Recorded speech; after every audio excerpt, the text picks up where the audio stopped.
Suara Prabowo Gibran jangankan dikejar, wong intervensinya saja dilakukan malah sejak sebelum pendaftaran Capres-Cawapres. Yang bikin nambah geleng-geleng kepala, rakyat kayaknya sudah silau dengan prestasi Jokowi. Makanya dia mau salah dan memanfaatkan kekuasaan demi memenangkan anaknya. Ini dia info terkini Widya. Indikasi kecurangan penggelembungan suara di TPS-TPS di berbagai kota kabupaten di Jawa Tengah.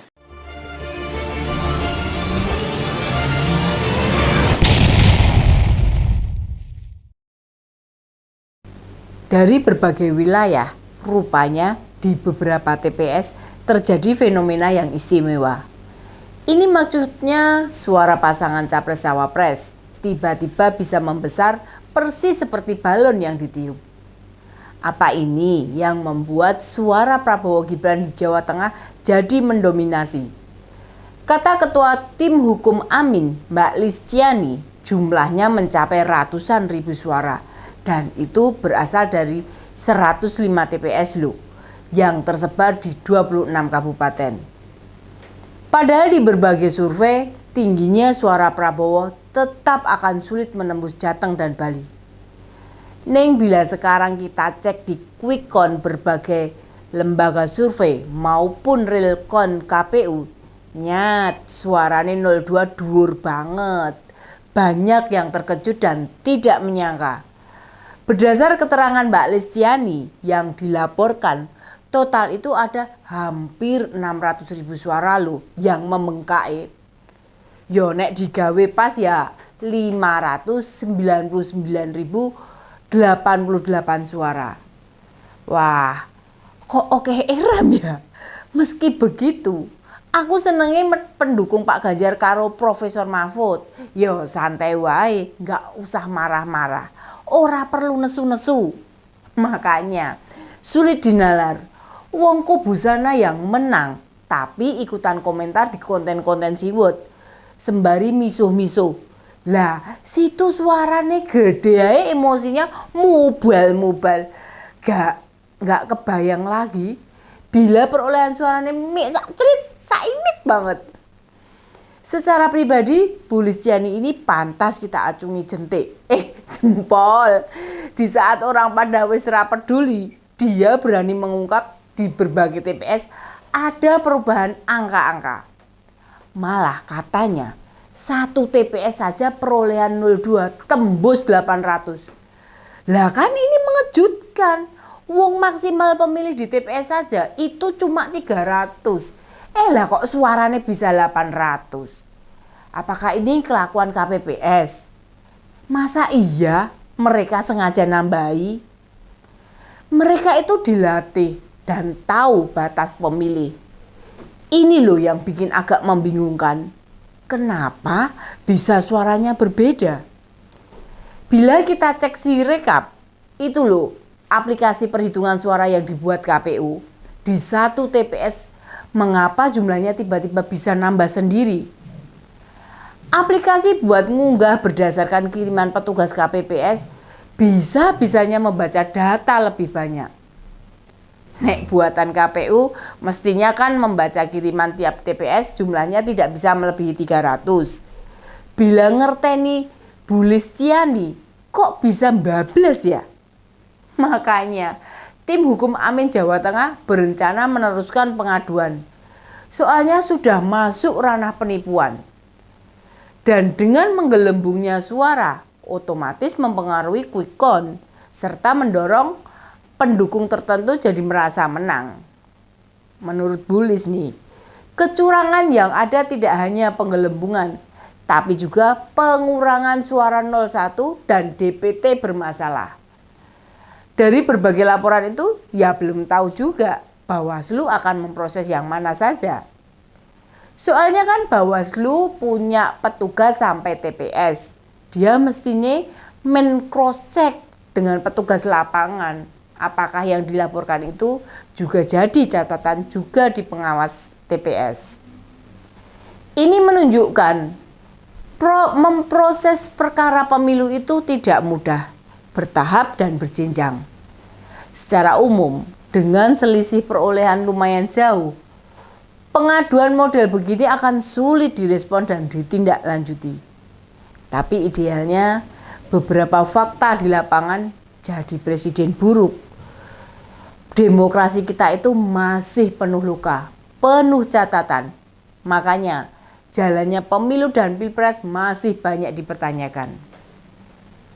Ini linear dengan suara yang menginginkan hak angket, memanggil Bawaslu maupun KPU ke DPR. Hanya saja, usai Mas AHY dilantik jadi Menteri ATR dan Kepala BPN, kayaknya sih hak angket bakal kalah suara, tidak akan direalisasikan. Padahal semestinya kecerobohan atau kesalahan bisa diminimalisir. Kita sudah menyelenggarakan pemilu dan pilpres yang demokratis 4 kali. Masa masih salah hitung masih ditemukan? Memang sih, mau tidak ada kesalahan itu jelas tidak mungkin. Sementara bila diganti sistem elektronik, rakyat kita bakal nggak mau. Pikirannya wis bisa diutak-atik. Lah wong sudah dibantu Sirekap dan Sirekap itu alat bantu. Lah kok KPU kemarin mengumumkan pleno tingkat kecamatan ditunda untuk benahi Sirekap. Kan yo rakyat jadi malah curiga. Masa menghitung manual menunggu alat bantu dibenahi? Rakyat itu merasakan kualitas penyelenggaraan pemilu bukannya lebih baik, tapi malah sebaliknya. Di sisi lain, anggaran pemilu dan pilpres lebih gede jauh antara 2019 dengan sekarang. Bukankah selisih yang lumayan itu mesti seiring kualitas penyelenggaraan makin baik? Bagaimana kualitas demokrasi makin baik bila pesta demokrasinya karut-marut nggak karuan? Pemerintah sendiri, diakui atau tidak, kan jelas punya niat beda, condong atau lebih membela ke siapa. Namun, mengapa ribut-ribut teknik pilpres masih saja mewarnai pemilu? Jujur saja, beberapa teman nanya, apakah KPU nggak belajar dari pemilu-pemilu sebelumnya?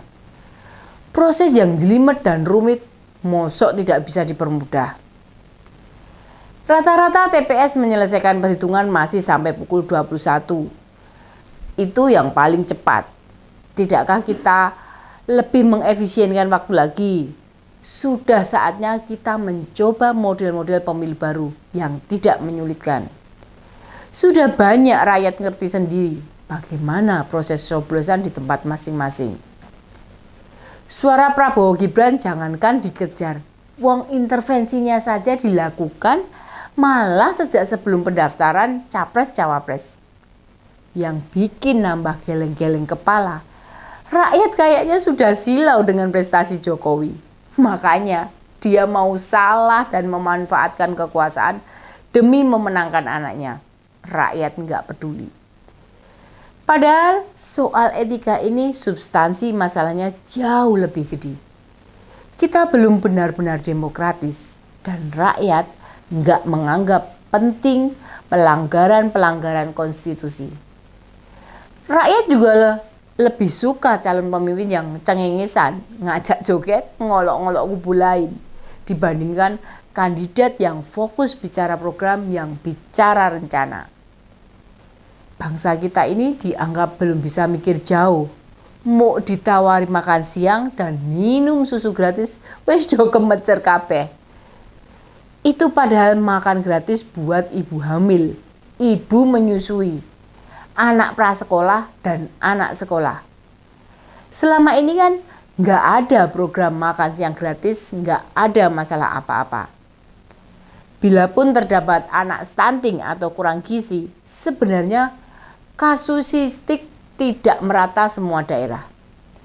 Penyebabnya bukan lebih pada kemampuan orang tua, dan bila dipresentasi jumlahnya kecil sekali. Jadi kesimpulannya, ajang pesta demokrasi kita masih butuh waktu panjang agar kualitasnya makin baik. Demikian info terkini dia, sampai ketemu lagi di Ini Dia. info terkini Widya selanjutnya. Salam cerdas. Ini dia info terkini Widya